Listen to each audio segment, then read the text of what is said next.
ഈ ആരാധനയിലേക്ക് സ്വാഗതം ചെയ്യുന്നു. ദൈവം നിങ്ങളെല്ലാവരെയും അനുഗ്രഹിക്കട്ടെ. നിങ്ങളുടെ എല്ലാവരുടെയും പ്രാർത്ഥനയും സഹകരണവുമാണ് ഈ ആരാധനയുടെ ശക്തി. ഇതിൽ പങ്കെടുക്കുന്നവരും ഈ ആരാധന ഉൾക്കൊള്ളുന്നവരും അനുഗ്രഹിക്കപ്പെട്ടവരായി തീരട്ടെ എന്ന് പ്രാർത്ഥിക്കുന്നു. നമുക്ക് ദൈവത്തെ ആരാധിക്കാം. ദൈവം ആത്മാവാകുന്നു. അവനെ നമസ്കരിക്കുന്നവർ ആത്മാവിലും സത്യത്തിലും നമസ്കരിക്കണം.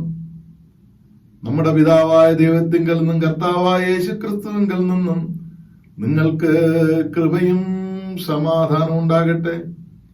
ഇത് യഹോവ ഉണ്ടാക്കിയ ദിവസം. ഇന്ന് നാം സന്തോഷിച്ച് ആനന്ദിക്കാം. കർത്താവ് വരുവാൻ അടുത്തിരിക്കുന്നു. ഒന്നിനെ കുറിച്ചും വിചാരപ്പെടരുത്.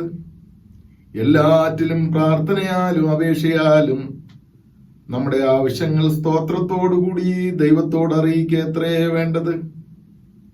യജമാനൻ വരുന്നേരം ഉണർന്നിരിക്കുന്നവരായി കാണുന്ന ദാസന്മാർ ഭാഗ്യവാന്മാർ. കർത്താവേ, ഞങ്ങളുടെ അധരങ്ങളെ തുറക്കണമേ.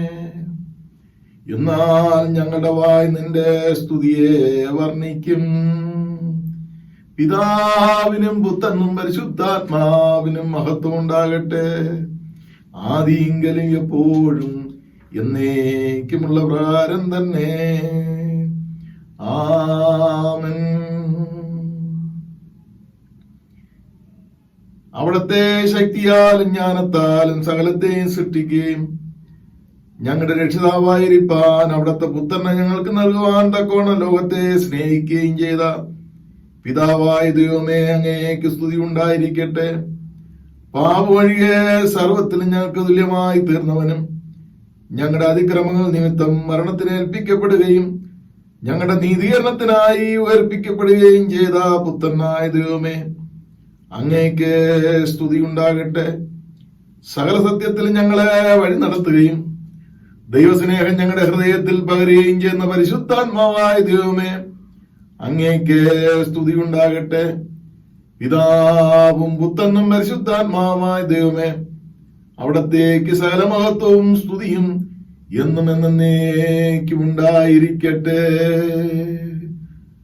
ആമേൻ. സർവശക്തനായ ദൈവമേ, ഞങ്ങളുടെ കർത്താവായ യേശുക്രിസ്തു മുഖാന്തരം ഞങ്ങളുടെ ആരാധനയും സ്തോത്രവും തിരുമുൻപാകെ അർപ്പിക്കുന്നതിനായി അവിടുത്തെ സന്നിധിയിലേക്ക് വന്നിരിക്കുന്നു. ഞങ്ങളുടെ പാപങ്ങളെ പരമാർത്ഥമായി ഏറ്റുപറയുന്നതിനും മറ്റുള്ളവർക്കും ഞങ്ങൾക്കും വേണ്ടി പ്രാർത്ഥിക്കുന്നതിനും ഞങ്ങളെ സഹായിക്കണമേ. അവിടുത്തെ പരിശുദ്ധവചനം ശ്രദ്ധയോടെ കേൾക്കുന്നതിനാൽ ഞങ്ങൾ അവിടുത്തെ സ്നേഹത്തിന്റെ വലുപ്പത്തെ കൂടുതൽ യഥാർത്ഥമായി അറിയുകയും അവിടുത്തെ കൃപാവരങ്ങളെ ഞങ്ങളുടെ ജീവിതത്തിൽ തെളിയിച്ചു കാണിക്കുകയും ചെയ്യേണ്ടതിന് ഞങ്ങളുടെ കർത്താവായ യേശുക്രിസ്തു മൂലം കൃപ ചെയ്യണമേ. ആമേൻ. നമുക്ക് പാപമില്ല എന്ന് നാം പറയുന്നുവെങ്കിൽ നമ്മെ തന്നെ വഞ്ചിക്കുന്നു. സത്യം നമ്മിലില്ലാതെയായി. നമ്മുടെ പാപങ്ങളെ ഏറ്റുപറയുന്നുവെങ്കിൽ ദൈവം നമ്മോട് പാപങ്ങളെ ക്ഷമിച്ച നീതിയും പോക്കി നമ്മെ ശുദ്ധീകരിപ്പാൻ തക്കോണം വിശ്വസ്തനും നീതിമാനുമാകുന്നുവെന്ന് വിശുദ്ധ തിരുവെഴുത്ത് നമ്മെ പഠിപ്പിക്കുന്നു. നമുക്കുള്ള മഹാപുരോഹിതൻ നമ്മുടെ ബലഹീനതകളിൽ സഹതാപം കാണിപ്പാൻ കഴിയാത്തവനല്ല. പാപമൊഴികെ സർവത്തിലും നമുക്ക് തുല്യമായി പരീക്ഷിക്കപ്പെട്ടവൻ എത്രേ നമുക്കുള്ളത്. നമുക്ക് നമ്മുടെ പാപങ്ങളേറ്റു പറഞ്ഞ് പ്രാർത്ഥിക്കാം. നീതിമാനാരുമില്ല, ഒരുത്തൻ പോലുമില്ല. എല്ലാവരും പാപം ചെയ്തു ദൈവദയസില്ലാത്തവരായി തീർന്നു. ഒരുവൻ വാക്കിൽ തെറ്റിയാൽ മറ്റൊരുവൻ പ്രവൃത്തിയിൽ തെറ്റി, വേറൊരുവൻ ചിന്തയിൽ തെറ്റി. ഇങ്ങനെ പാപ സ്വഭാവത്തിലും പാപലക്ഷണത്തിലും ജീവിക്കുന്ന നമുക്ക് ദൈവത്തിന്റെ കൃപയുണ്ടാകുവാനായി നമുക്ക് ദൈവത്തോട് പ്രാർത്ഥിക്കാം. യേശുവിന്റെ രക്തം സകല പാപവും പോക്കി നമ്മെ ശുദ്ധീകരിക്കുന്നു എന്ന് തിരുവെഴുത്ത് നമ്മെ ഓർപ്പിക്കുന്നു.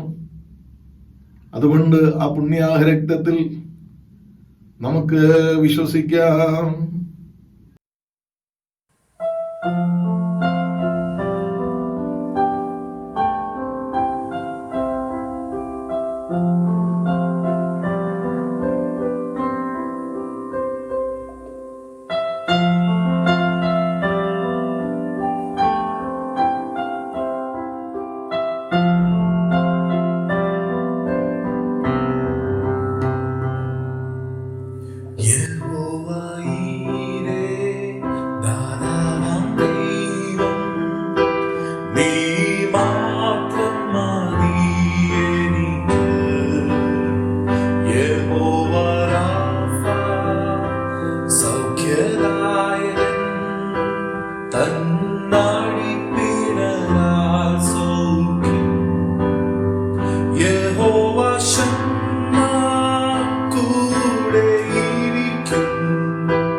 നാലാമത്തെ പ്രാർത്ഥന.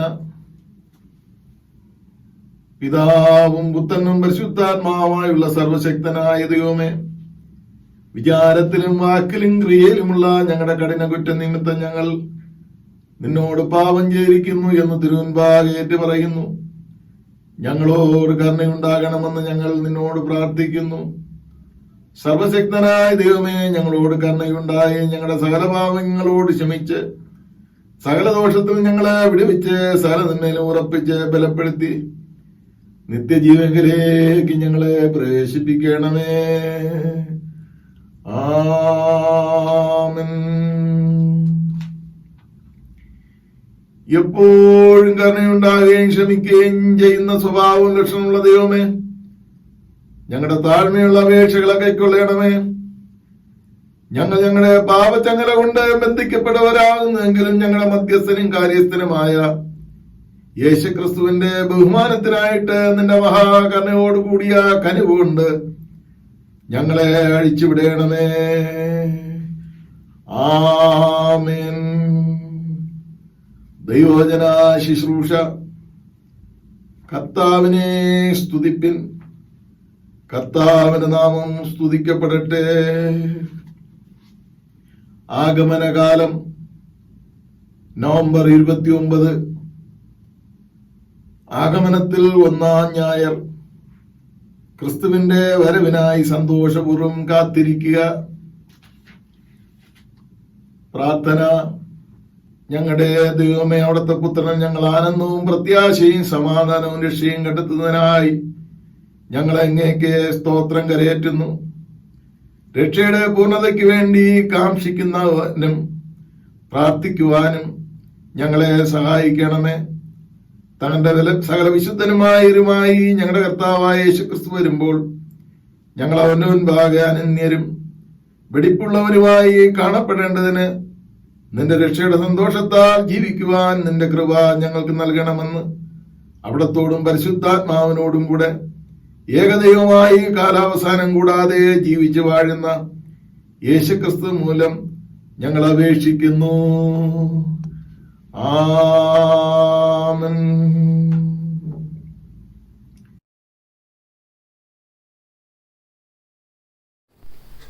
ഇന്നത്തേക്കായി നിശ്ചയിച്ചിരിക്കുന്ന ഒന്നാം വേദഭാഗം യിരെമ്യാ പ്രവാചകന്റെ പുസ്തകം 33-ാം അധ്യായം 10-ാം വാക്യം മുതൽ 16-ാം വാക്യം വരെ.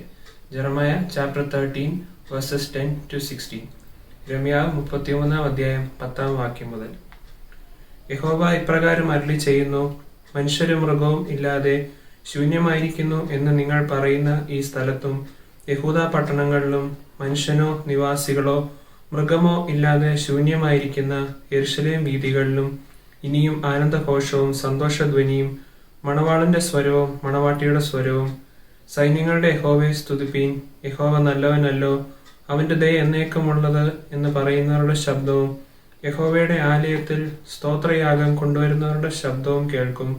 ഞാൻ ദേശത്തിന്റെ സ്ഥിതി മാറ്റി പണ്ടത്തെ പോലെ ആക്കും എന്ന് യഹോവ അരുളി ചെയ്യുന്നു.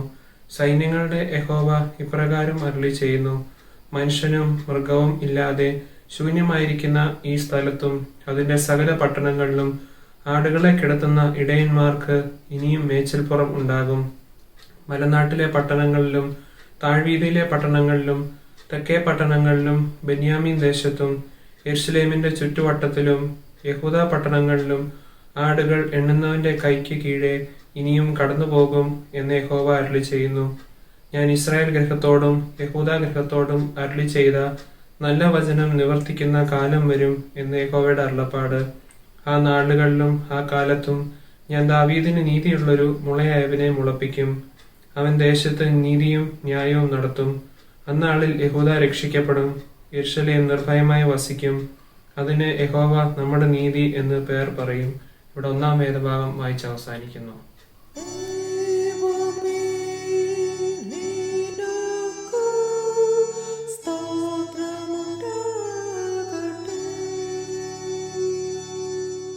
പ്രത്യേക സങ്കീർത്തന വേദഭാഗം സങ്കീർത്തനം 68:11 മുതൽ 20 വരെയുള്ള ദൈവവചനങ്ങൾ നമുക്ക് വാക്യം പ്രതിവാക്യമായി വായിക്കാം. Psalm 68:11-20. കർത്താവ് ആജ്ഞ കൊടുക്കുന്നു, സുവാർത്താദൂതികൾ വലിയൊരു ഗണമാകുന്നു. സൈന്യങ്ങളുടെ രാജാക്കന്മാർ ഓടുന്നു, വീട്ടിൽ പാർക്കുന്നവർ കവർച്ച പങ്കിടുന്നു. നിങ്ങൾ തൊഴുത്തുകളുടെ ഇടയിൽ കിടക്കുമ്പോൾ പ്രാവിന്റെ ചിറക് വെള്ളികൊണ്ടും അതിന്റെ തൂവലുകൾ പൈൻപൊന്നുകൊണ്ടും പൊതിഞ്ഞിരിക്കുന്നത് പോലെ ആകുന്നു. സർവശക്തൻ അവരുടെ രാജാക്കന്മാരെ ചതച്ചപ്പോൾ സമോനിൽ ഹിമം പെയ്യുകയായിരുന്നു. ബാശാൻ പർവ്വതം ദൈവത്തിന്റെ പർവ്വതമാകുന്നു. ബാശാൻ പർവ്വതം കൊടുമുടികളേറിയ പർവ്വതമാകുന്നു. കൊടുമുടികളേറിയ പർവ്വതങ്ങളെ ദൈവം വസിപ്പാൻ നിശ്ചയിക്കുന്ന പർവ്വതത്തെ നിങ്ങൾ ശ്രദ്ധിച്ചു നോക്കുന്നതെന്ത്? യഹോവ അതിൽ എന്നേക്കും വസിക്കും. ദൈവത്തിന്റെ രഥങ്ങൾ 1000-1000-ഉം കോടി-കോടിയുമാകുന്നു. കർത്താവ് അവരുടെ ഇടയിൽ സീനായിൽ വിശുദ്ധ മന്ദിരത്തിൽ തന്നെ. നീ ഉയരത്തിലേക്ക് കയറി ബദ്ധന്മാരെ പിടിച്ചുകൊണ്ടുപോയി. യാഹെന്ന ദൈവം അവിടെ വസിക്കേണ്ടതെന്ന് നീ മനുഷ്യരോട് മത്സരിക്കേണ്ടത് തന്നെ കാഴ്ച വാങ്ങിയിരിക്കുന്നു. നമ്മുടെ രക്ഷയാകുന്ന ദൈവമായി നാൾതോറും നമ്മുടെ ഭാരങ്ങളെ ചുമക്കുന്ന കർത്താവ് വാഴ്ത്തപ്പെടുമാറാകട്ടെ. ചേർന്ന് വായിക്കാം. ദൈവം നമുക്ക് ഉദാഹരണങ്ങളുടെ ദൈവമാകുന്നു. മരണത്തിൽ നിന്നുള്ള നീക്കുപോക്കുകൾ കർത്താവായ യഹോവയ്ക്കുള്ളവ തന്നെ. പിതാവിനും പുത്രനും പരിശുദ്ധാത്മാവിനും മഹത്വം ഉണ്ടാകട്ടെ. ആദിയിലും ഇപ്പോഴും എന്നേക്കുമുള്ള പ്രകാരം തന്നെ. ആമേൻ.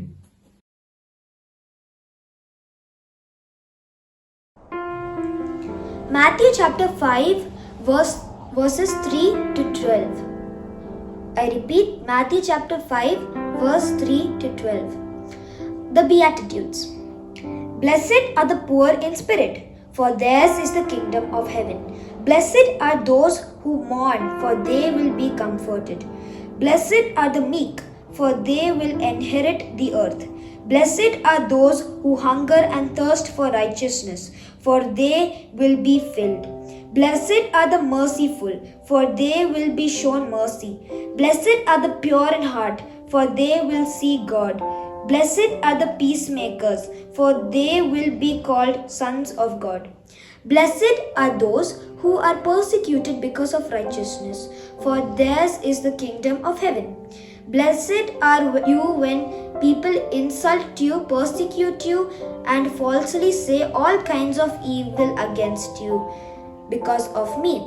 Rejoice and be glad, because great is your reward in heaven. For in the same way they persecuted the prophets who were before you.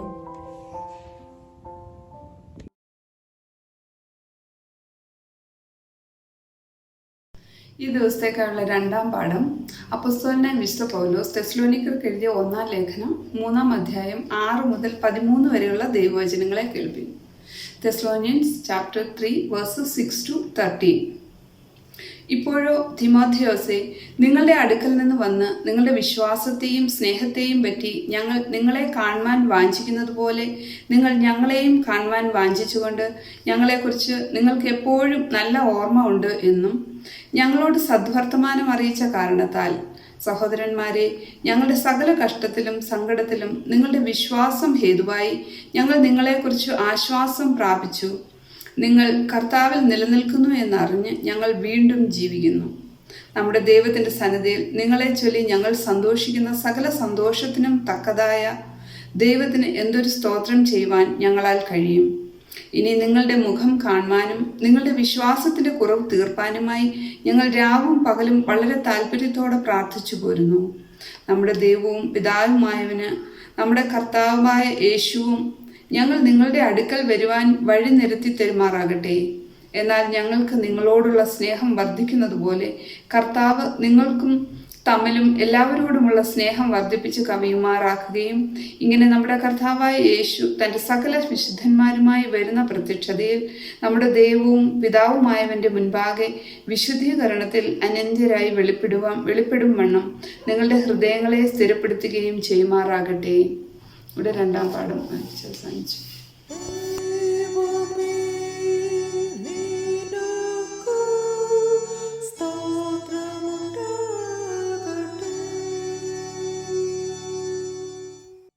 First Corinthians chapter 13 verses 1 to 13.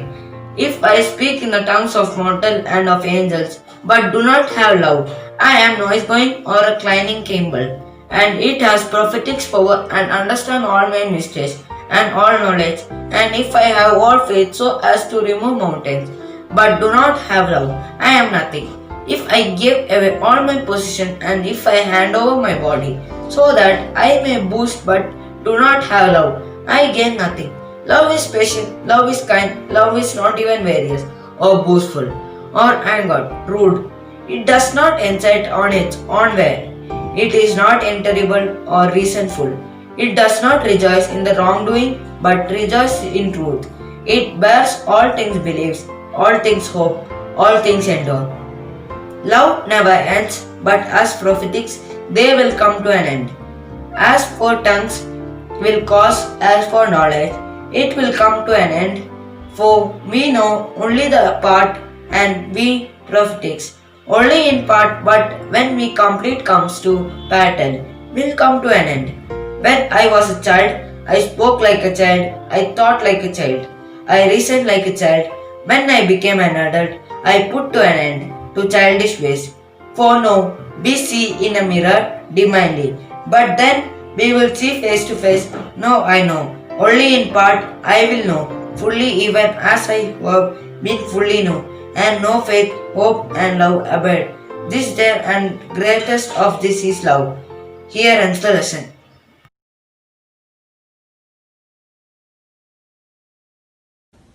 A reading from the Holy Gospel according to St. Luke, chapter 1, verses 39 to 45.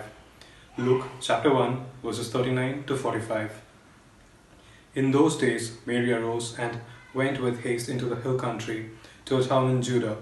And she entered the house of Zachariah and greeted Elizabeth. And when Elizabeth heard the greeting of Mary, the baby leaped in her womb. And Elizabeth was filled with the Holy Spirit, and she exclaimed with a loud cry, Blessed are you among women, and blessed is the fruit of your womb. And why is this granted to me, that the mother of my Lord should come to me? For behold, when the sound of your greeting came to my ears, the baby in my womb leaped for joy. And blessed is she who believed that there would be a fulfillment of what was spoken to her from the Lord. Here ends the reading.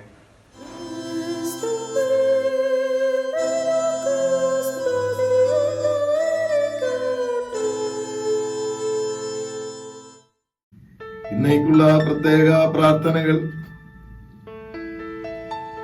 ദൈവം ചെയ്ത എല്ലാ ഉപകാരങ്ങളെയും ഓർത്ത് നമുക്ക് ദൈവത്തിന് സ്തുതിയും സ്തോത്രവും അർപ്പിക്കാം. കഴിഞ്ഞ കാലങ്ങളിൽ ദൈവം ചെയ്ത ഉപകാരങ്ങളെ ഓർത്ത് നന്ദിയോടുകൂടി നമുക്ക് ദൈവത്തിന് സ്തോത്രം പറയാം.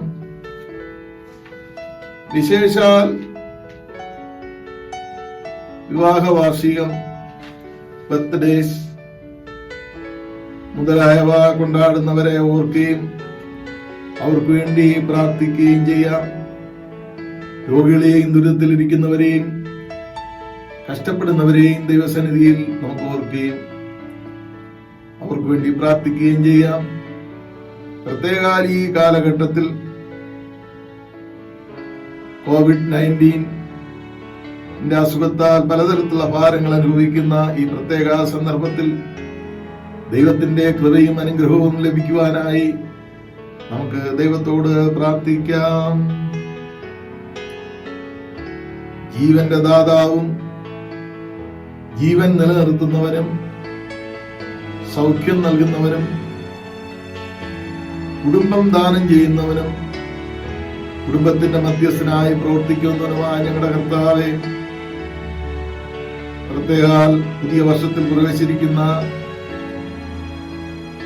ലെവിൻ കുര്യൻ ജേക്കബിനെയും സുമനെയും ഞങ്ങൾ ദൈവത്തിന്റെ കരത്തിൽ ഓർക്കുന്നു. അവിടുത്തെ മക്കൾ പ്രവേശിക്കുന്ന വർഷം പ്രത്യാശയുടെ അനുഗ്രഹത്തിന്റെ സമൃദ്ധിയുടെ വർഷമാക്കി തീർക്കണമേ.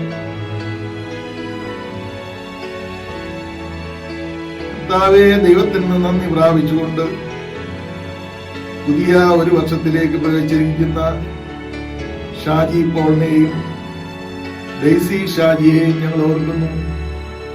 ഇരുവരുടെയും ജീവിതം ധന്യമായിരിക്കാൻ അങ്ങ് സഹായിക്കണമേ എന്ന് പ്രാർത്ഥിക്കുന്നു. ദൈവം ഒരുപാട് ഉപകാരങ്ങൾ ചെയ്തു എന്ന് ഓർത്ത് നന്ദിയോടുകൂടി തിരുസന്നിധിയിലായിരിക്കുന്നവരെ ഞങ്ങൾ ഓർക്കുന്നു. കിടരോഗികളായിരിക്കുന്നവരെയും മറ്റ് പലതരത്തിലുള്ള മാനസികമായ പിരിമുറുക്കങ്ങളിരിക്കുന്നവരെയും കടഭാരത്തിലിരിക്കുന്നവരെയും ജീവിതത്തിന്റെ അസ്വസ്ഥതയിലിരിക്കുന്നവരെയും എല്ലാ പ്രിയപ്പെട്ടവരെയും അപാരവൃത്തം ദൈവത്തിന്റെ കരത്തിലേക്ക് തരുന്നു. ഈ ആരാധന പങ്കെടുക്കുന്ന ഉൾക്കൊള്ളുന്ന എല്ലാവരെയും അങ്ങ് ആസ്വദിക്കണമേ എന്ന് പ്രാർത്ഥിക്കുന്നു. ദൈവത്തിന്റെ സാന്നിധ്യം നിറയ്ക്കണമേ. യേശുവിന്റെ നാമത്തിൽ ഞങ്ങളുടെ പ്രാർത്ഥന കേൾക്കണമേ. ആമേൻ.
ഞങ്ങളുടെ പാറയും വീണ്ടെടുക്കുവാനുമായ കർത്താവേ,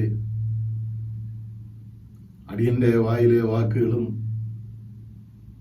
ഞങ്ങളുടെ എല്ലാവരുടെയും ഹൃദയത്തിലെ ചിന്തകളും അങ്ങേക്ക് ഇഷ്ടകരമായിരിക്കാൻ പിതാവിന്റെയും പുത്രന്റെയും പരിശുദ്ധാത്മാവിന്റെയും നാമത്തിൽ സഹായിക്കണമേ. ആമേൻ. ഇന്ന് നമ്മൾ ചിന്തിക്കേണ്ടതായ വിഷയം ക്രിസ്തുവിന്റെ വരവിനായി സന്തോഷപൂർവ്വം കാത്തിരിക്കുക. Joyful expectation of Christ coming.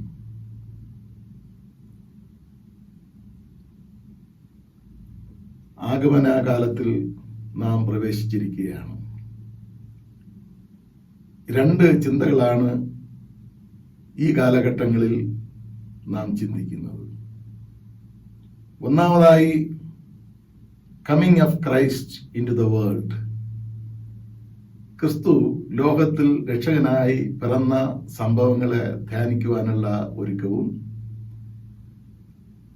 ആ ആരാധനകൾ പങ്കുചേരുവാനുള്ള തിടുക്കവും ആ സന്തോഷ സംഭവത്തിന്റെ ധ്യാനവും. രണ്ടാമത്തെ ചിന്ത എന്ന് പറയുന്നത്,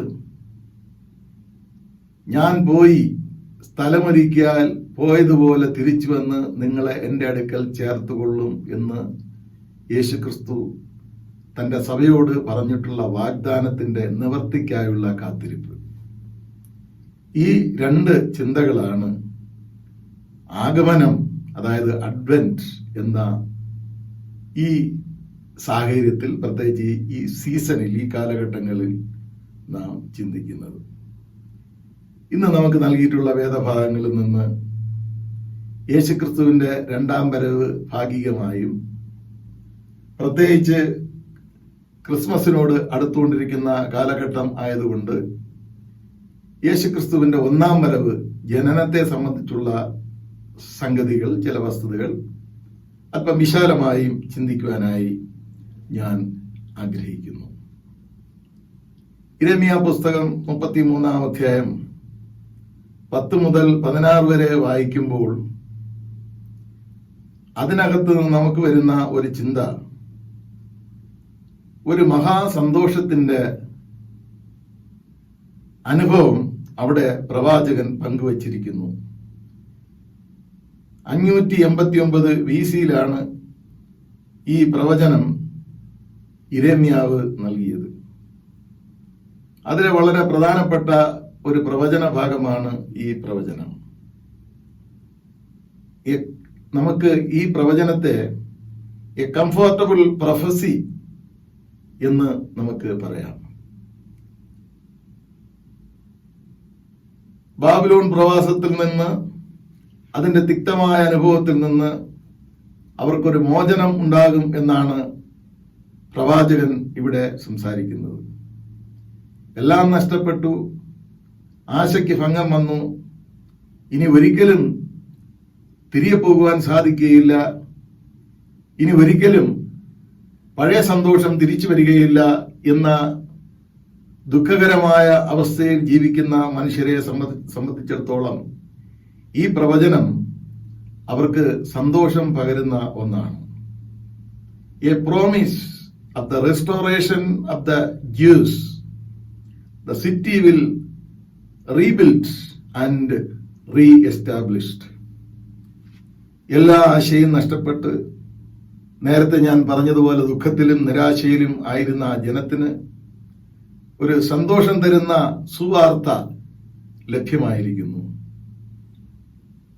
വളരെ ശൂന്യമായി ജനവാസമോ ജനത്തിന്റെ ആരവമോ ഈവൻ ജന്തുക്കളുടെ വാസമോ ഇല്ലാത്ത രീതിയിൽ നിർജ്ജനമായ, ബാരൻ ആയ, ഡെസർട്ടായ അവസ്ഥയിൽ നിന്ന് ജീവസമർത്ഥമായ 33-ാം അധ്യായത്തിന്റെ 10-ാം വാക്യം സന്തോഷത്തിന്റെ ശബ്ദസ്വരം കേൾക്കുന്ന ഒരു അവസരത്തെക്കുറിച്ച് പ്രവാചകൻ പ്രവചിക്കുന്നു.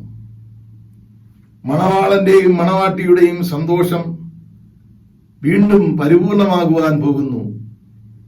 ഈ അവസ്ഥ എന്ന് പറയുന്നത് സന്തോഷത്തിന്റെ പരിപൂർണമായ പരമോന്നതത്തിലേക്ക് ജനങ്ങൾ എത്തിച്ചേരുവാൻ പോകുന്നു എന്ന് പ്രവാചകൻ പ്രവചിക്കുന്നു. ഈ സന്തോഷപ്രദമായ ജീവന്റെ ചലനത്തിന്റെ കാരണഭൂതൻ മശിക ദൈവം തന്നെയാണ്. ജനത്തിന്റെ പ്രതീക്ഷയുടെ അലയടികൾ ഉയരുന്ന ഒരു ഉത്തമമായ സമയം ഇവിടെ പ്രവാചകൻ പറയുന്നു. ഇത് പട്ടണത്തിൽ മാത്രമല്ല, ആലയത്തിൽ യഹോവ നല്ലവനല്ലോ, അവന്റെ ദയ എന്നേക്കുമുള്ളത് എന്ന സംഗീത സ്വരവും, അത് മാത്രമല്ല യഹോവയുടെ ആലയത്തിൽ ജനങ്ങൾ സ്തോത്രയാഗം അർപ്പിക്കുവാൻ വരുന്ന ജനങ്ങളുടെ യാത്രയുടെ ശബ്ദവും ഒക്കെ ഉണ്ടാകുവാൻ പോകുന്നു എന്നുള്ളതാണ്. പട്ടണവും ആലയവും ജനങ്ങളും ചുറ്റുപാടുകളും സന്തോഷിക്കുന്ന അതിമനോഹരമായ അവസ്ഥ. 15-ാം വാക്യത്തിൽ ഇങ്ങനെ വായിക്കുന്നു, ദാവീദിന് നീതിയുള്ള മുളയായവനെ മുളപ്പിക്കും, അവൻ ദേശത്ത് നീതിയും ന്യായവും നടത്തും എന്നുള്ള യേശുക്രിസ്തുവിന്റെ പിറവിയുടെ സൂചനയും. അതുമാത്രമല്ല 16-ാം വാക്യത്തിൽ അന്നാളിൽ യഹൂദ രക്ഷിക്കപ്പെടും, യെരുശലേം നിർഭയമായി വസിക്കും, അതിമനോഹരമായ യഹോവയുടെ നീതി എന്ന് പേർ പറയും എന്നും നാം വായിക്കുന്നു. ഇങ്ങനെ വരാനിരിക്കുന്ന കാലത്തിന്റെ സൂചനയും അതിദീർഘമായ ഒരു പ്രവചനം ഇവിടെ പ്രവാചകൻ നടത്തുന്നു. യേശുവിൽ സ്ഥാപിക്കുവാൻ പോകുന്ന അല്ലെങ്കിൽ മശിഹ നാളിനെ കുറിച്ചുള്ള ദർശനം പ്രവാചകൻ അവതരിപ്പിക്കുന്നു. നീതിയും ന്യായവും നടപ്പിൽ വന്ന് ഭയമില്ലാതെ ജനം വസിക്കുന്ന ഒരു സംവിധാനത്തെക്കുറിച്ചുള്ള പ്രവചനം. എത്ര മനോഹരമായ ഒരു അവസ്ഥയാണ് ജനത്തെ സംബന്ധിച്ചിടത്തോളം, സഭയെ സംബന്ധിച്ചിടത്തോളം. തെസ്സലോനിക്ക ലേഖനം 1 തെസ്സലോനിക്ക ലേഖനം 3-ാം അധ്യായം 6 മുതൽ 13 വരെയാണല്ലോ ഈ ചിന്തയ്ക്ക് യോഗ്യമായ രീതിയിൽ ഇന്നത്തെ പാഠഭാഗത്ത് നൽകിയിരിക്കുന്നത്. തെസ്സലോനിക്ക സഭയുടെ വിശ്വാസവും സ്നേഹവും തീമത്യോസ് വഴി അറിഞ്ഞ പൗലൂസും പൗലൂസിനോട് സഹകരിക്കുന്ന മറ്റ് മിഷണറിമാരും അവരുടെ ആ മാനസികമായ അവസ്ഥയാണ് ഈ ഭാഗത്ത് രേഖപ്പെടുത്തിയിരിക്കുന്നത്. അവരുമായി വീണ്ടും കൂട്ടായ്മ ആചരിക്കുവാനുള്ള പൗലൂസിന്റെ ദാഹം ഈ കത്തിലൂടെ പ്രകടമാകുന്നു. ദൈവത്തിന്റെ ഒരുമിച്ചുള്ള കരുതലിനെ കുറിച്ച് അവർ ചിന്തിക്കുന്നു. As A family of God, supporting, encouraging, praying, building one another up and working together to make Jesus known. ആ സന്തോഷത്തിന്റെ ശ്രേഷ്ഠതയെ യേശുവിന്റെ 2-ാം വരവിൽ കേന്ദ്രീകരിച്ചുകൊണ്ട് പൗലോസ് പറയാനായി ശ്രമിക്കുന്നു. ഇങ്ങനെ നമ്മുടെ കർത്താവായ യേശുക്രിസ്തുവിന്റെ സകല വിശുദ്ധന്മാരുമായി വരുന്ന പ്രത്യക്ഷതയിൽ നമ്മുടെ ദൈവവും പിതാവുമായവന്റെ മുൻപാകെ വിശുദ്ധീകരണത്തിൽ അനന്യരായി വെളിപ്പെടും വണ്ണം നിങ്ങളുടെ ഹൃദയങ്ങളെ സ്ഥിരപ്പെടുത്തുകയും ചെയ്യുമാറാകട്ടെ എന്നുള്ള ആശീർവാദത്തോടു കൂടിയാണ് ഈ കത്തിൽ പൗലൂസ് ലേഖനം എഴുതുന്നത്. പൗലൂസ് പറയുന്നു, ഞങ്ങളുടെ സങ്കടത്തിലും കഷ്ടതയിലും നിങ്ങളുടെ വിശ്വാസം ഞങ്ങൾക്ക് ആശ്വാസം പകർന്നു. നിങ്ങൾ കർത്താവിൽ നിലനിൽക്കുന്നു എന്നത് അറിഞ്ഞ് ഞങ്ങൾ വീണ്ടും ജീവിക്കുന്നു. നിങ്ങളുടെ സകല സന്തോഷത്തിലും ഞങ്ങൾ സ്തോത്രം ചെയ്യുന്നു. അതുമാത്രമല്ല, ഞങ്ങൾക്ക് നിങ്ങളോടുള്ള സ്നേഹം വർദ്ധിക്കുന്നത് പോലെ നിങ്ങളും തമ്മിൽ സ്നേഹം വർദ്ധിക്കണമെന്നൊരു വാണിംഗ് ഈ കത്തിലൂടെ പൗലോസ് നൽകുന്നു. Appreciating their faith on distress and affliction, and they were standing fast in the Lord, and Paul prays earnestly day and night for them. രാത്രിയും പകലും അവർക്ക് വേണ്ടി പൗലോസ് പ്രാർത്ഥിക്കുന്നുണ്ട് എന്നുള്ള സൂചനയും ഈ കത്തിൽ വെളിപ്പെടുന്നു. അത് ഏറ്റവും പ്രധാനപ്പെട്ടതായ ഒരു കാര്യം, കർത്താവിന്റെ മഹത്വ പ്രത്യക്ഷതയിൽ വിശുദ്ധീകരണത്തിലും അന്യരായും ഹൃദയ സ്ഥിരപ്പെടുത്തിക്കൊണ്ടും നിലകൊള്ളുവാനായി പൗലോസ് ഓർമ്മിപ്പിക്കുന്നു. Your hearts will be blameless in holiness before God. വിശ്വാസത്തിൽ സ്ഥിരതയുള്ളവരായി, ശുദ്ധിയുള്ളവരായി, കർത്താവിന്റെ 2-ാം വരവിന് വേണ്ടി ആ മഹത്വ പ്രത്യക്ഷതയിൽ ഒരുക്കമുള്ളവരായിരിക്കാനുള്ള നിർദ്ദേശം ഇവിടെ പൗലോസ് പങ്കുവയ്ക്കുന്നു. ഇനി നമുക്ക് ഇന്നത്തെ സുവിശേഷ വേദഭാഗത്ത് വരാം. ഈ ഭാഗം നമ്മൾ ലൂക്കോസ് സുവിശേഷം 1-ാം അധ്യായം 30 മുതൽ 45 വരെയുള്ള വാക്യങ്ങൾ ചിന്തിക്കുമ്പോൾ അതിന്റെ ബേസിക് ആയിട്ടുള്ള കാര്യങ്ങൾ, അതിന്റെ പിന്നിലുള്ള പിന്നിലുള്ള വാക്യങ്ങളിൽ നിന്ന് നമ്മൾ പഠിക്കേണ്ടതായിട്ടുണ്ട്. അഹരോന്റെ പുത്രന്മാരുടെ പേരില് 24 ഗണങ്ങളായി പുരോഹിതന്മാരെ തിരിച്ചിരുന്നു. അതിൽ 8-ാമത്തെ ഗണമാണ് അബിയാക്കൂർ. ഓരോ ഗണത്തിലും ഫ്ലാവിഷ് ജോസീഫസ് പറയുന്നത് 5000 ആളുകൾ ഉണ്ടായിരുന്നു എന്നുള്ളതാണ്. എന്നാൽ ബാബിലോൺ പ്രവാസത്തിൽ നിന്ന് തിരിച്ചു വന്നപ്പോ ഇതില് 4 ഗണങ്ങൾ മാത്രമേ തിരിച്ചെത്തിയുള്ളൂ. പിന്നെ അഹരോന്റെ മക്കളുടെ പേരിന്റെ ക്രമത്തിനനുസരിച്ചിട്ട് 24 ഗ്രൂപ്പായിട്ട് ഈ 4 ഗണത്തെ തിരിക്കുകയും അവർക്ക് ആലയത്തിലുള്ള ശുശ്രൂഷകളെ ക്രമീകരിക്കുകയും ചെയ്തു എന്ന് നാം ചരിത്രത്തിലൂടെ മനസ്സിലാക്കുന്നു. ഇതിൽ ഒരു വ്യക്തിക്ക് ഒരു വർഷത്ത് 2 തവണ മാത്രമേ പുരോഹിതനായി ശുശ്രൂഷിക്കാൻ അവസരം ലഭിച്ചിരുന്നുള്ളൂ. രാവിലെ തോറും 4 കുറികൾ ഇടും, 4 ചീട്ടിടും. അതനുസരിച്ചിട്ട് ഉത്തരവാദിത്വം ക്രമീകരിക്കും. അതിൽ 3ാമത്തെ കുറി വരുന്ന പുരോഹിതനായിരിക്കും ധൂപാർപ്പണം നടത്തുന്നത്. ധൂപാർപ്പണം നടത്തുന്ന പുരോഹിതന് ഒരു പ്രാവശ്യം മാത്രമേ ആ ചാൻസ് ലഭിക്കുകയുള്ളൂ. അങ്ങനെ അബിയാക്കൂറുകാരനായ സെഖര്യാവിന് നറുക്ക് വീണു. അങ്ങനെ അദ്ദേഹം ധൂപം കാട്ടി തിരിച്ചു വരുമ്പോൾ പുരോഹിതൻ പുറത്തു വന്ന് ദൈവജനത്തിന് ദൈവത്തിന്റെ അരുളപ്പാട് അറിയിക്കണം എന്നുള്ളതാണ് നിയമം. സന്ധ്യപൂജയാണ് നടത്തുന്നത്. അതുകൊണ്ട് ജനം പുരോഹിതൻ തിരിച്ചു വരുന്നതുവരെ കാത്തു നിൽക്കുക പതിവായിരുന്നു. ആ പുരോഹിതന്റെ ഊഴം കഴിഞ്ഞാൽ, പുരോഹിതന്മാരുടെ ശുശ്രൂഷ കഴിഞ്ഞാൽ അവർ സ്വന്തം ഭവനത്തിൽ പോയി താമസിക്കണം എന്നുള്ളതാണ് നിയമം. നെഹമ്യാ പുസ്തകം 11 അധ്യായം 3-ാം വാക്യം വായിക്കുമ്പോഴും പ്രത്യേക ലൂക്കോസ് സുവിശേഷം 11 അധ്യായത്തിന്റെ 23-ലും ഈ വസ്തുത നമുക്ക് മനസ്സിലാക്കാനായി സാധിക്കുന്നു. ഇപ്പോ ധൂപം കാട്ടാൻ അനുവാദം ലഭിച്ചിരിക്കുന്ന സെഖര്യാവ് വളരെ പ്രായം ചെന്ന പുരോഹിതനായിരുന്നു. അദ്ദേഹത്തിന്റെ ഭാര്യ എലിസബത്തും പ്രായം ചെന്നവളും മച്ചിയുമായിരുന്നു എന്ന് നമ്മൾ വായിക്കുന്നു. സെഖര്യാവ് എന്ന വാക്കിന്റെ അർത്ഥം കർത്താവ് ഓർമ്മിപ്പിച്ചു. എലിസബത്ത് എന്നാൽ ദൈവം ശപഥം ചെയ്തു എന്നുള്ളതാണ്. ഇരുവർക്കും മക്കളില്ലാത്തതിലുള്ള നിരാശയും ഉണ്ടായിരുന്നു. ഈ സാഹചര്യത്തിൽ കൂറിന്റെ പ്രകാരം ആരാധന നടത്തിവരവേ ഗബ്രിയേൽ ദൂതൻ പ്രത്യക്ഷപ്പെട്ടു. ധൂപപീഠത്തിന്റെ വലതുഭാഗത്ത് നിന്നു. സെഖര്യാവ് അത് കണ്ട് പേടിച്ച് ഭ്രമിച്ചുപോയി.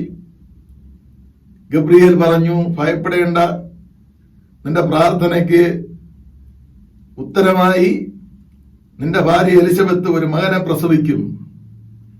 സെഖര്യാവ് ഇത് കേട്ടപ്പോ മറുപടി പറഞ്ഞു, ഇത് ഞാൻ എന്തോന്നിനാൽ അറിയും? ഞാൻ വൃദ്ധനും എന്റെ ഭാര്യ വയസ്സിയെന്നവളുമല്ലോ. വീണ്ടും പറഞ്ഞ ഗബ്രിയേലാണ്, എന്റെ ഈ വാക്ക് നീ വിശ്വസിക്കാതെ കൊണ്ട് അത് സംഭവിക്കും വരെ സംസാരിപ്പാൻ കഴിയയില്ല, നീ മൗനമായിരിക്കും. ധൂപം കാട്ടി പുറത്തു വന്ന സെഖര്യാവിന് സംസാരിക്കുവാൻ കഴിഞ്ഞില്ല. ജനം കാത്തു നിൽക്കുകയായിരുന്നു. കൈകാൽ കാണിക്കുന്നത് കണ്ട് ജനങ്ങള് ആശ്ചര്യപ്പെട്ടു. ജനം ചിന്തിച്ചു, മന്ദിരത്തിൽ വല്ല ദർശനവും കണ്ടു കാണും എന്ന് ചിന്തിച്ചു. ഇങ്ങനെ താമസിച്ച് വരവെ തന്റെ ശുശ്രൂഷ കഴിഞ്ഞ് നാട്ടിൽ അദ്ദേഹത്തിന്റെ താമസ സ്ഥലത്ത് പോയി ഭാര്യ ഗർഭം ധരിച്ചു. നിന്ന മാറ്റാൻ കർത്താവ് എന്നെ കടാക്ഷിച്ചു എന്ന് പറഞ്ഞു 5 മാസം ഒളിച്ചു പാർത്തു. 5 മാസം ക്വാറന്റൈനിലായിരുന്നു. അങ്ങനെ എലിസബത്തിന് 6-ാം മാസമായപ്പോൾ ദൂതൻ മറിയത്തെ സന്ദർശിക്കുന്നു. മറിയം എന്നതിന് എക്സലൻസ്, എക്സാൽട്ടഡ്, മംഗളവാർത്ത എന്നൊക്കെ അർത്ഥം കൽപ്പിക്കാം. 16 വയസ്സ് പ്രായമുള്ള കന്യക, ജോസഫുമായി വിവാഹ നിശ്ചയം ചെയ്യപ്പെട്ട കന്യക. ദൂതൻ പ്രത്യക്ഷപ്പെടുന്നു. കൃപ ലഭിച്ചവളെ എന്ന് സംബോധന ചെയ്ത് വന്ദനം ചൊല്ലി. ഇത് എന്ത് വന്ദനം എന്ന് അവൾ ചിന്തിച്ചു, ഭ്രമിച്ചു. വീണ്ടും ദൂതൻ, മറിയേ, നീ ഭയപ്പെടേണ്ട, നിനക്ക് ദൈവത്തിന്റെ കൃപ ലഭിച്ചു, നീ ഗർഭം ധരിച്ചൊരു മകനെ പ്രസവിക്കും, അവന് യേശു എന്ന് പേര് വിളിക്കണം. മറിയ ഒരു സംശയം ചോദിച്ചു, പുരുഷനെ അറിയായികയാൽ എങ്ങനെ സംഭവിക്കും? ദൂതൻ പറഞ്ഞു, പരിശുദ്ധാത്മാവ് നിന്റെ മേൽ വരും, അത്യുന്നതന്റെ ശക്തി നിന്റെ മേൽ നിഴലിടും. ആകയാൽ ഉത്ഭവിക്കുന്ന വിശുദ്ധ പ്രജ ദൈവപുത്രൻ എന്ന് വിളിക്കപ്പെടും. യോഹന്നാന്റെ സുവിശേഷം കൂടെ ചേർത്ത് വായിക്കുമ്പോൾ യോഹന്നാൻ സുവിശേഷം 1:13, അവൻ രക്തത്തിൽ നിന്നല്ല, ജഡത്തിന്റെ ഇഷ്ടത്താലല്ല, പുരുഷന്റെ ഇഷ്ടത്താലുമല്ല, ദൈവത്തിൽ നിന്നത്രേ ജനിച്ചത്. 14 വാക്യം, വചനം ജഡമായി തീർന്നു, കൃപയും സത്യവും നിറഞ്ഞവനായി നമ്മുടെ ഇടയിൽ പാർത്തു.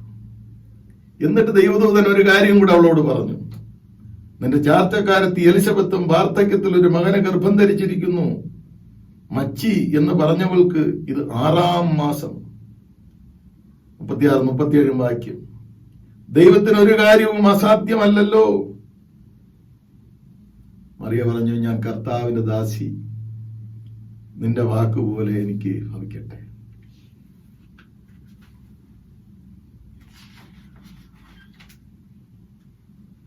ഈ രണ്ട് ചിന്തകളും കൂടെ ഒരുമിച്ച് ചിന്തിച്ചാൽ മാത്രമേ ലൂക്കോസിന്റെ സുവിശേഷം 1-ാം അധ്യായം 39 മുതൽ 45 വരെയുള്ള വാക്യങ്ങൾ നമുക്ക് ശരിക്ക് ഉൾക്കൊള്ളാനായിട്ട് കഴിയുകയുള്ളൂ. ഈ കാര്യങ്ങൾ പലപ്പോഴും നമുക്ക് എല്ലാവർക്കും പരിചിതമാണ്. പക്ഷെ ഈ പാഠഭാഗത്തിന്റെ ചിന്തയിലേക്ക് കോൺസെൻട്രേറ്റ് ചെയ്യാനായാണ് ഈ മറ്റു ഭാഗങ്ങൾ പറഞ്ഞ് ഞാൻ നിങ്ങളുടെ ചിന്തകളെ ഉണർത്തിയത്. സെക്കരിയാവിനുള്ള ദൂതന്റെ സന്ദേശവും മറിയയോടുള്ള ദൂതന്റെ സന്ദേശവും കൂടെ ഉൾക്കൊണ്ടുകൊണ്ട് നമുക്ക് ഈ ചിന്തയിലേക്ക് വരാം. മറിയ ഇപ്പോൾ തിടുക്കത്തിൽ ഏകദേശം 50 മുതൽ 70 മൈൽ വരെ അകലമുള്ള ദേശത്തേക്ക് പോവുകയാണ്. അവൾക്ക് 16 വയസ്സാണ് പ്രായം. മലനാട്ടിൽ യഹൂദ പട്ടണത്തിന്റെ ഒരു മലയുടെ ചരിവിൽ എത്തി. ഈ മറിയ ഒറ്റയ്ക്ക് ഒരിക്കലും യാത്ര ചെയ്യാനുള്ള സാധ്യതയില്ല. അവളുടെ കുടുംബക്കാരും അവളോട് തീർച്ചയായിട്ടും അനുഗമിച്ചിട്ടുണ്ടായിരിക്കും.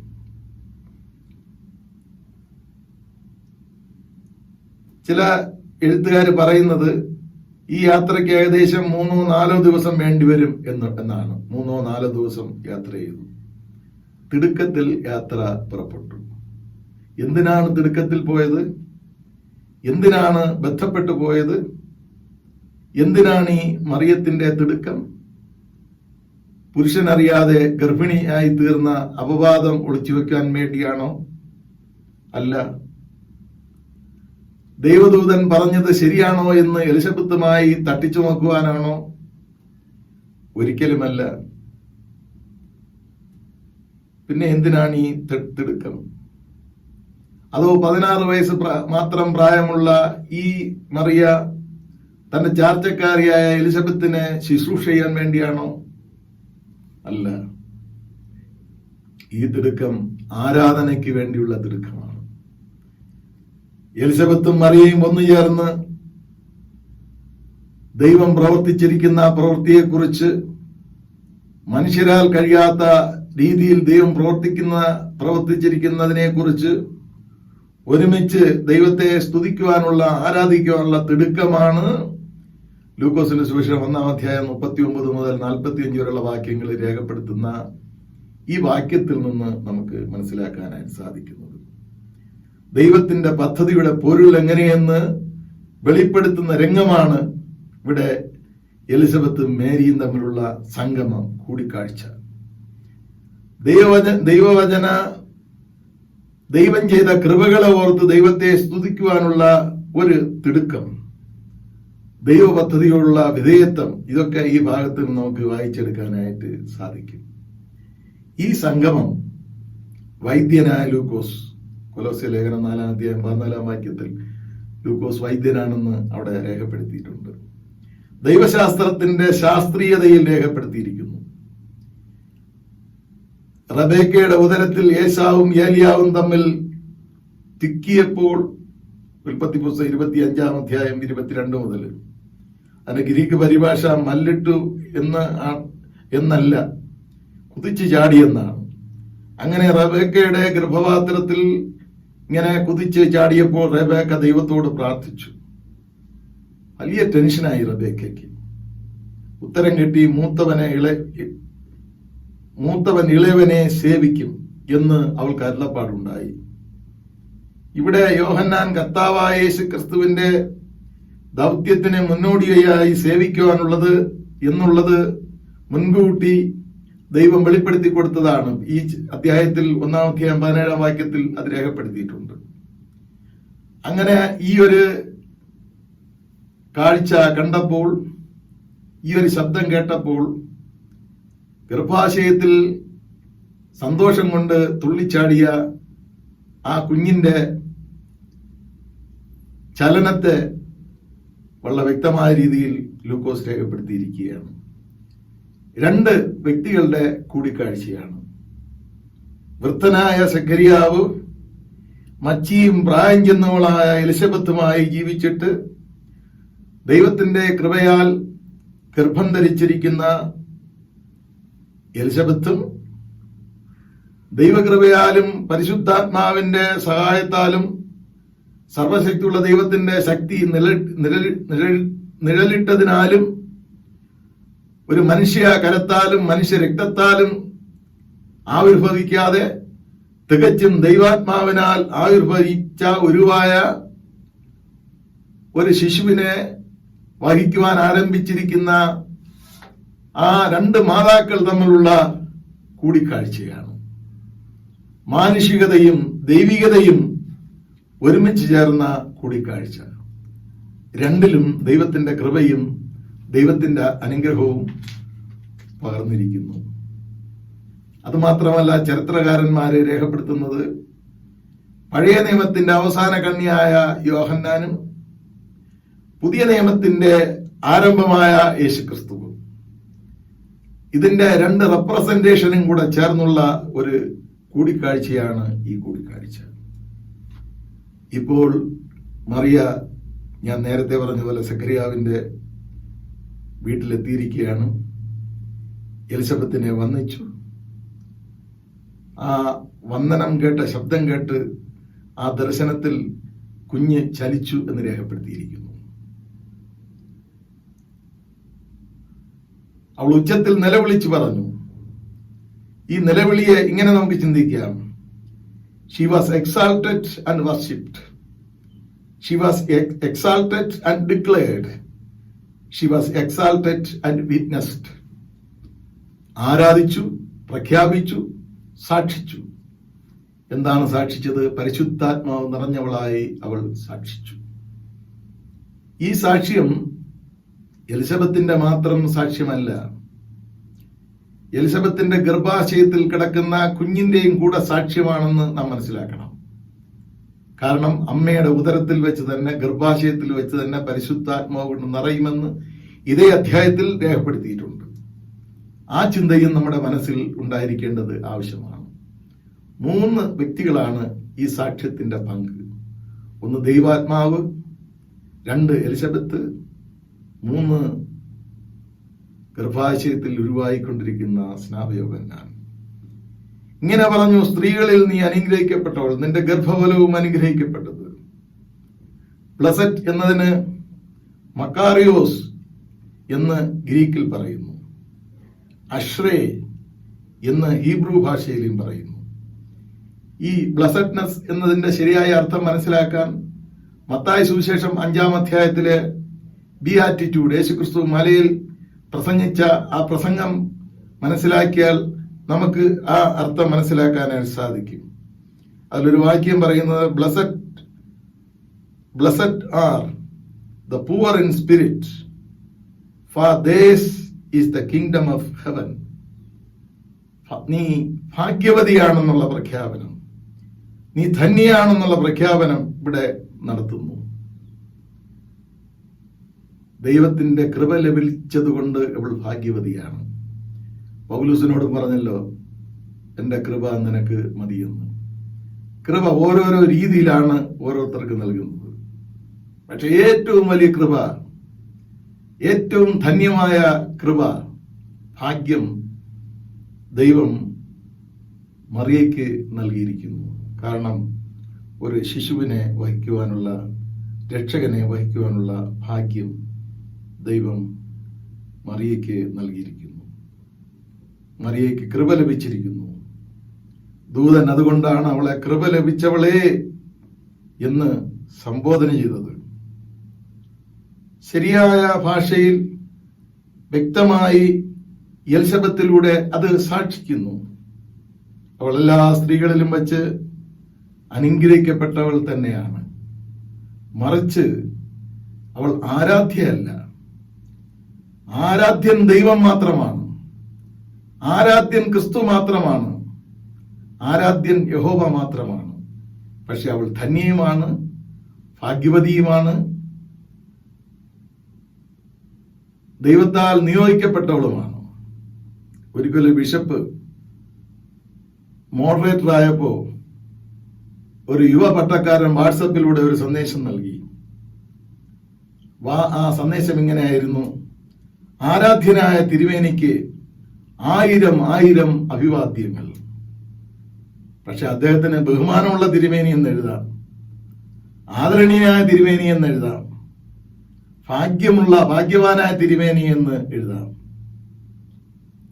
ഒരുപക്ഷെ ഇങ്ങനെ പറയുന്നത് കൊണ്ട് അദ്ദേഹത്തിന് പാലും തേനും ഒഴുകുന്ന കനാൻ ദേശം പോലെയുള്ള സഭകളിൽ ശുശ്രൂഷ ചെയ്യുവാനുള്ള സാഹചര്യവും ലഭിക്കുമായിരിക്കാം. പക്ഷെ ഒരിക്കലും മനുഷ്യരെ ആരാധിക്കുവാൻ പാടില്ല. ഈവൻ ദൈവദൂതനെയും ആരാധിക്കുവാൻ പാടില്ല. വെളിപ്പാട് പുസ്തകം നമ്മൾ മനസ്സിലാക്കുമ്പോൾ 22:8-9 വാക്യം, യോഹന്നാൻ ദൈവദൂതനെ കുമ്പിട്ട് ആരാധിച്ചപ്പോൾ ദൂതൻ തടസ്സം ചെയ്തു. ദൈവത്തെ മാത്രമേ നമസ്കരിക്കാവൂ, ഞാൻ സഹഭൃത്യനാണ് എന്ന് പറഞ്ഞ് യോഹന്നാനെ നല്ല ഉപദേശം കൊടുത്തതായിട്ട് നാം വെളിപ്പാട് പുസ്തകത്തിൽ നിന്ന് വായിക്കാനായി സാധിക്കുന്നു. 10 കൽപ്പന നമ്മൾ പഠിക്കുമ്പോൾ അപ്പനെയും അമ്മയും ബഹുമാനിക്കുക, ദൈവത്തെ ആരാധിക്കുക എന്നുള്ളതാണ്. അതുകൊണ്ട് ഈ സ്ത്രീ ഭാഗ്യവതിയാണ്. അവളുടെ ഉദരത്തിൽ ജനിച്ചിരിക്കുന്ന ക്രിസ്തു, ജനിക്കാൻ പോകുന്ന ക്രിസ്തു ആരാധ്യനാണ് എന്ന് നമ്മൾ ബോധ്യപ്പെട്ടിരിക്കണം. എന്നിട്ട് എലിസബത്ത് പറയുന്നു, എന്റെ കർത്താവിന്റെ മാതാവ് എന്റെ അടുക്കൽ വരുന്ന മാനം എനിക്ക് ഇവിടെ നിന്നുണ്ടായി. The mother of my Lord. ഇത് എലിസബത്ത് മറിയയും ചാർച്ചക്കാരാണ്. ഇതിനു മുമ്പും പല യാത്രകളോടെ പോയിരിക്കും. മാത്രമല്ല എലിസബത്ത് വളരെ പ്രായം ചെന്ന സ്ത്രീയാണ്. ഇപ്പൊ ഈ പ്രായം ചെന്ന സ്ത്രീ മറിയയെ ബഹുമാനിക്കുന്നു. കാരണം മറിയയുടെ ഗർഭാശയത്തിൽ കിടക്കുന്ന ശിശു കർത്താവാണ്. അതാണ് എന്റെ കർത്താവിന്റെ അമ്മ എന്റെ അടുക്കൽ വരുന്ന മാനം എനിക്ക് എവിടെ നിന്ന് കിട്ടി, ഞാൻ ഭാഗ്യവതിയാണ്. കർത്താവിന്റെ മാതാവ് എന്ന പദം നമ്മൾ വളരെ ശ്രദ്ധിക്കുക. ഈ മാനം മറിയയ്ക്ക് കിട്ടിയത് കർത്താവിനെ വഹിക്കുന്നതിലൂടെയാണ്. ഇവിടെ കർത്താവിലൂടെ മറിയ ആദരിക്കപ്പെടുന്നു. ഇത് അഭിമാനകരമായ ഒരു അവസ്ഥ തന്നെയാണ്. കർത്താവിനെ ഗർഭാശയത്തിൽ ചുമക്കുവാൻ ഭാഗ്യം ലഭിച്ച ഒരു മീഡിയയാണ് മറിയം. അതിനെ ഓർത്ത് ഞാൻ ദൈവത്തെ സ്തുതിക്കുന്നു. എന്നാൽ ചില വ്യക്തികൾ ചില പുസ്തകങ്ങളിലെ മറ്റു രീതിയിലുള്ള ട്രാൻസ്ലേഷനും മറ്റു രീതിയിലുള്ള വ്യാഖ്യാനവും എനിക്ക് കാണാൻ കഴിഞ്ഞു. കർത്താവ് എന്ന് പറയുന്ന വാക്ക് കുരിയോസ് എന്ന പദത്താലാണ് രേഖപ്പെടുത്തുന്നത്. അത് യേശുക്രിസ്തുവിനെയും പറയുന്നു, യഹോവയും പറയുന്നു. അതുകൊണ്ട് മറിയ യഹോവയ്ക്കും മാതാവാണ്, ക്രിസ്തുവിനും മാതാവാണ് എന്നൊരു വ്യാഖ്യാനം നമ്മൾ കേട്ടാൽ, നമ്മൾ മനസ്സിലാക്കിയാൽ സാധാരണ ചിന്തയ്ക്ക് ഗ്രഹിക്കാൻ കഴിയുന്ന ഒന്നാണ്. തെറ്റായ ഒരു രീതിയാണ്. കൂടുതൽ ഞാൻ അതിനെക്കുറിച്ച് വ്യാഖ്യാനിക്കാനായി പോകുന്നില്ല. നാം ദൈവത്തെ ആരാധിക്കുമ്പോൾ ദൈവം ആരാണെന്ന് മനസ്സിലാക്കിയിരിക്കണം. ഇവിടെ കർത്താവിനെ മനസ്സിലാക്കി, എൻ്റെ കർത്താവിൻ്റെ അമ്മ. എനിക്ക് തോന്നുന്നു നാം സുവിശേഷം വായിക്കുമ്പോൾ കർത്താവെന്ന പ്രഖ്യാപനം ആദ്യമായിട്ട് യേശുക്രിസ്തുവിനെ കുറിച്ച് നടത്തുന്നത് എലിസബത്താണ്. പത്രോസ് പിന്നീട് നടത്തി, യോഹന്നാൻ ഒടുവിൽ നടത്തി. പക്ഷേ ഇവൾക്ക് എലിസബത്തിന് മറിയയുടെ ഗർഭാശയത്തിൽ കിടക്കുന്ന ശിശുവിനെ കർത്താവെന്ന് പ്രഖ്യാപിക്കുവാനായി ഈ പരിശുദ്ധാത്മാ നിറവിലുള്ള ഈ വിറ്റ്നസിലൂടെ, സാക്ഷ്യത്തിലൂടെ സാധിച്ചു. അതോർത്തും ഞാൻ ദൈവത്തിന് സ്തോത്രം പറയുന്നു. അത്രമാത്രം എലിസബത്ത് തന്നെ താഴ്ത്തി എന്ന് നാം വായിക്കുന്നു. ഇത് എലിസബത്ത് തന്നെ താഴ്ത്തിയതും തന്നെത്താനെ താഴ്ത്തിയതുമാണ്. യോഹന്നാൻ തന്നെ ദൈവസന്നിധിയിൽ താഴ്ത്തിയതുമാണ്. ഈ രണ്ട് ചിന്തകളും നമ്മുടെ മനസ്സിനകത്ത് ഓർമ്മ വരുന്നു. ജോൺ ദ ബാപ്റ്റിസ്റ്റ് അദ്ദേഹം പറഞ്ഞല്ലോ, യോഹന്നാൻ 3:30 അവൻ വളരണം, ഞാനോ കുറയണമെന്ന് ഉത്തരം പറഞ്ഞു. ലൂക്കോസിന്റെ സുവിശേഷം 3:16 പറയുന്നു, എന്റെ പിന്നാലെ ഒരുവൻ വരുന്നു, അവന്റെ ചെരുപ്പിന്റെ വാറഴിപ്പാൻ ഞാൻ യോഗ്യനല്ല. അത്രമാത്രം താഴ്ത്തി. യെശയ്യാപ്രവാചകന്റെ പുസ്തകം 29:19 വായിക്കുന്നു, സൗമ്യതയുള്ളവർക്ക് യഹോവയിൽ സന്തോഷം വർദ്ധിപ്പിക്കും, മനുഷ്യരിൽ സാധുക്കളായവർ ഇസ്രായേലിന്റെ പരിശുദ്ധനിൽ ആനന്ദിക്കുകയും ചെയ്തു എന്നുള്ളതാണ്. ഇവിടെ തന്നെത്താനെ താഴ്ത്തി. അടുത്ത് തുറന്നുള്ള ഈ വാക്യങ്ങൾ വായിക്കുമ്പോൾ മറിയയും തന്നെത്താനെ താഴ്ത്തി എന്ന് നമ്മൾ വായിക്കുന്നു. ഇവിടെ എലിസബത്ത് തന്നെത്താനെ താഴ്ത്തി.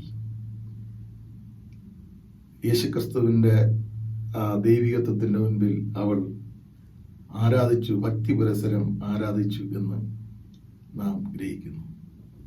കർത്താവ് തന്നോട് അരുളി ചെയ്തതിന് നിവൃത്തി ഉണ്ടാകുമെന്ന് വിശ്വസിച്ചവൾ ഭാഗ്യവതി എന്ന് 45-ാമത്തെ വരത്തിൽ പറയുന്നു.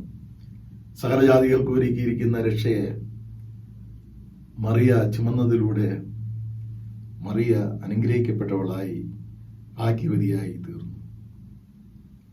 യേശുവിന്റെ വചനം കേൾക്കുന്നതിലൂടെ, യേശുവിന്റെ വചനം വിശ്വസിക്കുന്നതിലൂടെ, ദൈവത്തിന്റെ വചനം അനുസരിക്കുന്നതിലൂടെ, ദൈവത്തിന്റെ ഇംഗിതത്തിന് വിധേയമാകുന്നതിലൂടെ നമുക്കും യേശുക്രിസ്തുവിനെ വഹിക്കാനായിട്ട് സാധിക്കും. ഒരുപക്ഷെ മറിയ വഹിച്ചതുപോലുള്ള രീതിയിൽ നമുക്ക് വഹിക്കുവാൻ സാധിക്കുന്നില്ല എങ്കിലും ഈ കാലഘട്ടങ്ങളിൽ നമുക്കും യേശുക്രിസ്തുവിനെ വഹിക്കാനായിട്ട് സാധിക്കും. അതിന് ഈ ആഗമനകാലം നമുക്ക് ഉപകാരപ്രദമായി തീരട്ടെ എന്ന് ആഗ്രഹിക്കുന്നു. കർത്താവ് വാഴ്ത്തപ്പെട്ടവൻ, ആരാധ്യൻ, മറിയ ഭാഗ്യവതി, അനുഗ്രഹിക്കപ്പെട്ടവൾ എന്ന ഗുണകരമായ പാഠം എലിസബത്ത് വിളംബരം ചെയ്യുന്നു, ഇന്നും വിളംബരം ചെയ്തുകൊണ്ടിരിക്കുന്നു. ദൈവം തന്റെ വചനങ്ങളാൽ നമ്മെ എല്ലാവരെയും അനുഗ്രഹിക്കുമാറാകട്ടെ.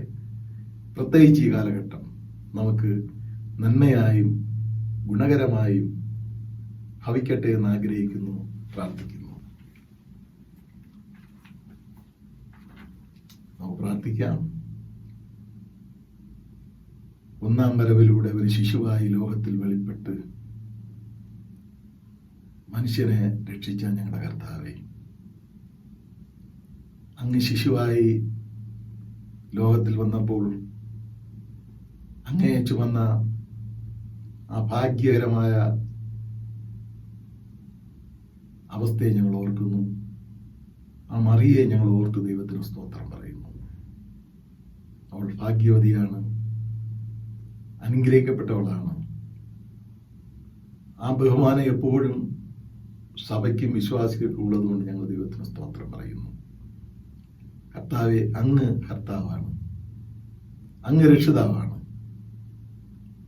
അങ്ങയിലൂടെ മറിയ എലിസബത്തിന്റെ ഭവനത്തിൽ ഉയർത്തപ്പെട്ടതിനായി, ആദരിച്ച് കർത്താവെ ആദരവിന് പാത്രീഭൂതമായതിനായി ഞങ്ങൾ ദൈവത്തിന് സ്തുതി അർപ്പിക്കുന്നു. ദൈവത്തിന്റെ വചനം അനുസരിക്കുന്നതിലൂടെ, കർത്താവെ അങ്ങയുടെ വചനം കേൾക്കുന്നതിലൂടെ, അങ്ങേക്ക് വേണ്ടി പ്രവർത്തിക്കുന്നതിലൂടെ ഞങ്ങൾക്കും അങ്ങയെ വഹിപ്പാനായി കഴിയുമെന്ന് ഞങ്ങൾ അറിയുന്നു. ഈ കാലഘട്ടങ്ങളിൽ അങ്ങയെ വഹിപ്പാൻ, അങ്ങയെ സാക്ഷിക്കുവാൻ, അങ്ങയെ പ്രഖ്യാപിക്കുവാൻ, അങ്ങേക്കായി ജീവിപ്പാൻ ഞങ്ങളെല്ലാവരെയും അനുഗ്രഹിക്കണമേ എന്ന് പ്രാർത്ഥിക്കുന്നു. കർത്താവെ, പഠനത്തിൻ്റെ ക്രമത്തിൽ സംസാരിച്ചിരിക്കുന്ന ഈ വചനത്തിൽ കളകൾ വിതയ്ക്കപ്പെടാതെ, ദുർചിന്തകൾ വരാതെ വണ്ണം ദൈവത്തിൻ്റെ പരിശുദ്ധാത്മാവ് ഈ വചനത്തെയും വചന ശുശ്രൂഷയും സംരക്ഷിച്ചു കൊള്ളണമേ എന്ന് ഞങ്ങളോട് പ്രാർത്ഥിക്കുന്നു. യേശുവിൻ്റെ നാമത്തിൽ ഞങ്ങളുടെ പ്രാർത്ഥന കേൾക്കണമേ. ആമേൻ. വിശ്വാസത്തോടുകൂടി നമുക്ക് ആശീർവാദം കൈക്കൊള്ളാം.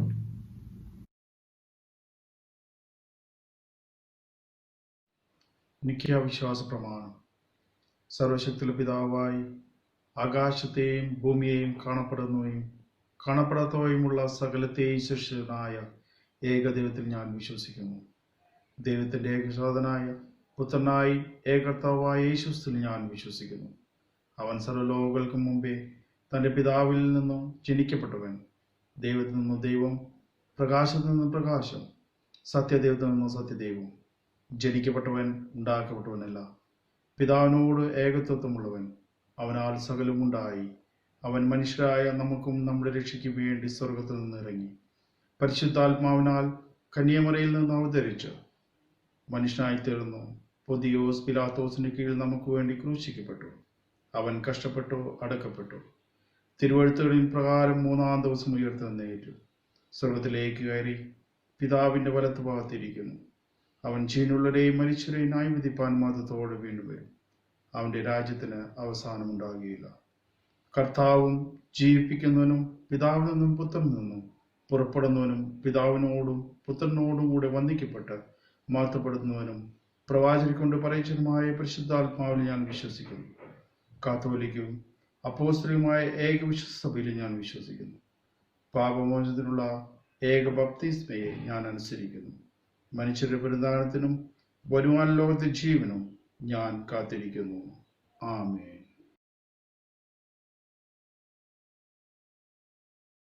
മധ്യസ്ഥ പ്രാർത്ഥന കേട്ട് നമ്മുടെ മനസ്സിനെ ഏകാഗ്രമാക്കി നമുക്ക് എല്ലാവർക്കും അല്പസമയം പ്രാർത്ഥനയിലായിരിക്കാം. കഴിഞ്ഞ ഒരാഴ്ചക്കാലം എവരെയും ക്ഷേമത്തോടെ നമ്മെ കാത്തു സൂക്ഷിച്ചതിന് നമുക്ക് സർവ്വശക്തനായ ദൈവത്തിന് നന്ദി അർപ്പിക്കാം. ഈ പാൻഡമിക് കാലയളവിൽ നമുക്ക് ഭവനത്തിൽ ഇരുന്നു കൊണ്ട് ആരാധനയ്ക്ക് സംബന്ധിക്കുവാൻ നമുക്ക് ലഭിച്ച ദൈവകൃപയെ ഓർത്ത് നമുക്ക് ദൈവത്തിന് നന്ദി അർപ്പിക്കാം. ഇതിനുവേണ്ടി പ്രവർത്തിക്കുന്നവരോട് നമുക്ക് പ്രാർത്ഥിക്കാം. ലോകസമാധാനത്തിന് വേണ്ടി നമുക്ക് പ്രാർത്ഥിക്കാം. COVID-19 എന്ന രോഗം പൂർണ്ണമായി നീങ്ങിപ്പോകുവാനായിട്ട് നമുക്ക് സ്വർഗസ്ഥ പിതാവിനോട് അപേക്ഷിക്കാം.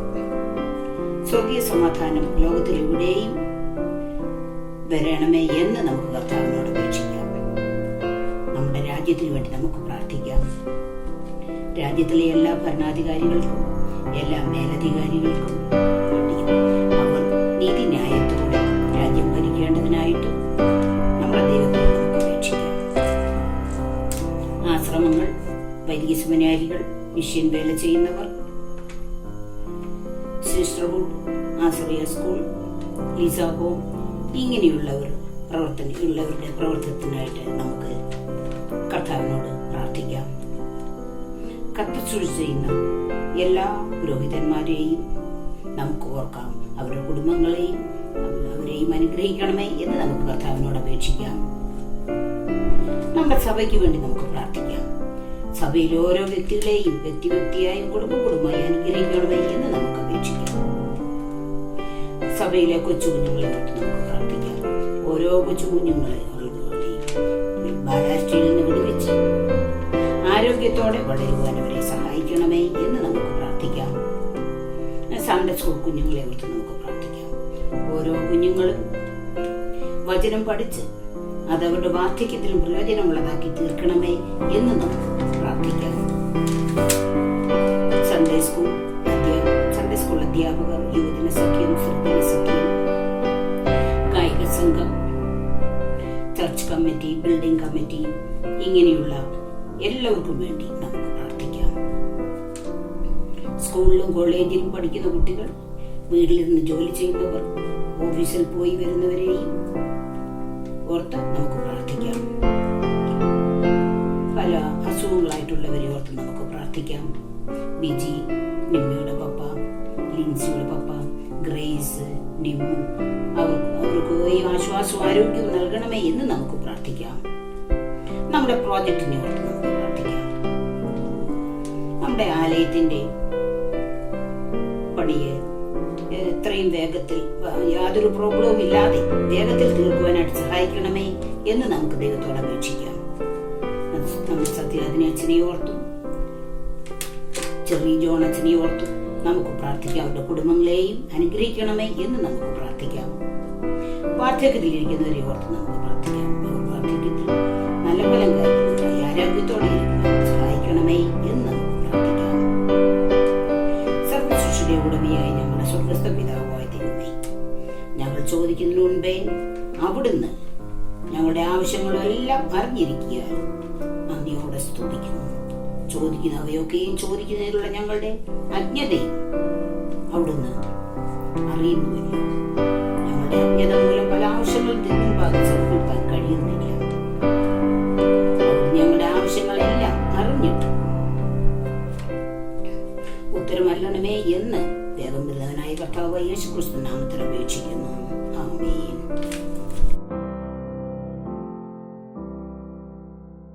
Almighty God, Father of all mercies, we thy unworthy servants do give thee most humble and hearty thanks for all thy goodness and loving kindness to us and to all men. We bless thee for our creation, preservation, and all the blessings of this life, but above all for thine inestimable love in the redemption of the world by our Lord Jesus Christ, for the means of grace and for the hope of glory.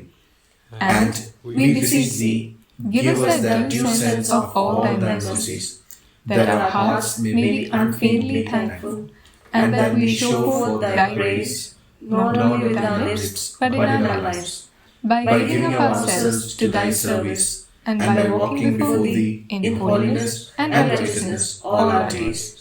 Through Jesus Christ our Lord, to whom with thee and the Holy Spirit be all honor and glory, world without end. Amen. Glory be to God. Welcome one and all in the precious name of our Lord and Savior Jesus Christ. With a joyful heart, let us welcome this Advent season and the arrival of our Lord and King, Jesus. As directed by KCD, we will not be having any carol rounds this season. However, we will be having virtual carol service sometime in the second week of December. Details will let know in due course. Let us also thank the Lord for the life and works of our beloved Stephen uncle, and let us remember him in our prayers. One of our brothers is facing financial crisis because of his COVID. May we extend an helping hand to him. I appeal to one and all, whoever is interested in helping him in whatever small way, to either contact me or Achan. We are also on the lookout for a laptop for our church need. Any of you having a good laptop in working condition that can be donated, welcome to do so. Or if you want to sponsor the purchase of it in part or full, you are welcome to do that. Thank you, Rijo and Achan, for putting this worship together for us. Thank you. God bless us all.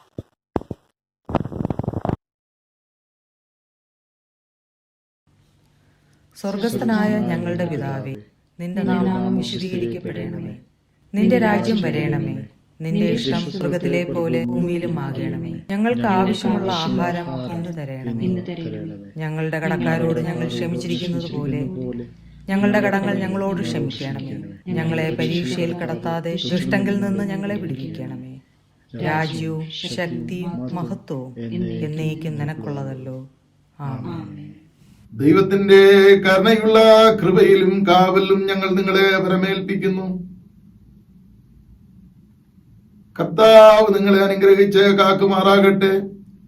കർത്താവ് തിരുമുഖം നിങ്ങളുടെ മേൽ പ്രകാശിപ്പിച്ച് നിങ്ങളോട് കൃപയുള്ളവനാകട്ടെ.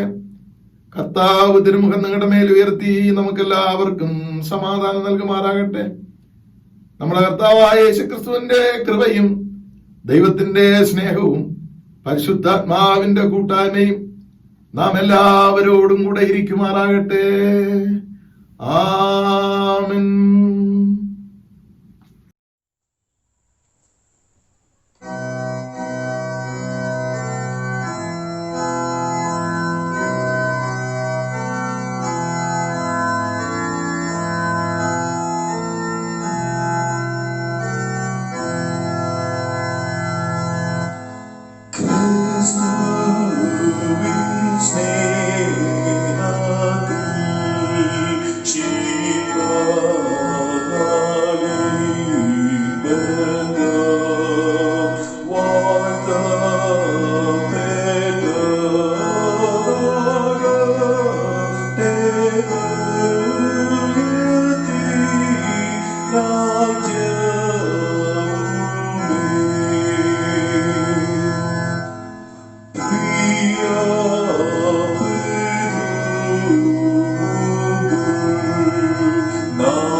Oh